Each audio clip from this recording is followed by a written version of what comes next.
प्रेक्षकांनो नमस्कार. आजचा भाग म्हणजे थराराचा कळस आणि मन सुन्न करून टाकणारा मोठा ट्विस्ट. आजच्या भागाची सुरुवातच होते ती तणावाने भरलेल्या वातावरणात.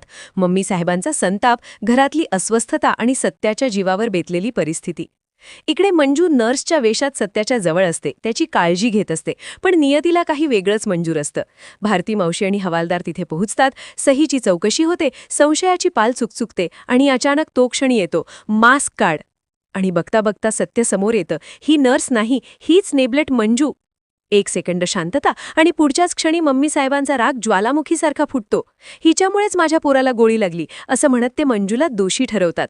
सत्या आक्रोश करतो, मम्मी थांब, त्या माझी काळजी घ्यायला आल्या होत्या. पण मम्मी साहेबांच्या मनावर द्वेषाचं अंधारलेलं ढग इतकं दाटलेलं असतं की त्यांना काहीच ऐकू येत नाही. मंजू हात जोडते, डोळ्यात अश्रू, आवाज थरथरतो, मला फक्त सत्य बरा होईपर्यंत थांबू द्या. पण निर्दयी निर्वय घेतला जातो. मंजूचा हात पकडून तिला घराबाहेर ओढत आणलं जातं. लोक बघत राहतात, सत्य असहाय्यपणे पाहत राहतो आणि मंजू जमिनीवर कोसळते. वेदना असूनही ती फक्त सत्याकडे बघते, पण मम्मी साहेब कठोरपणे म्हणतात, निघा इथून.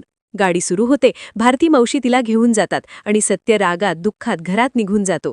शेवटचा सीन तर काळीच फाडणारा. नदीकाठी एकटी मंजू, अश्रूंनी डोळे भरलेले, मनात अपराध, प्रेम आणि भीतीचा कोलाहल. माझ्यामुळेच त्याला गोळी लागली हा विचार तिला आतून पोखरत असतो.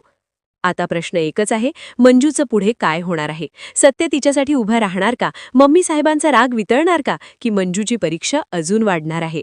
पुढे काय होणार आहे ते पाहण्यासाठी भाग चुकवू नका.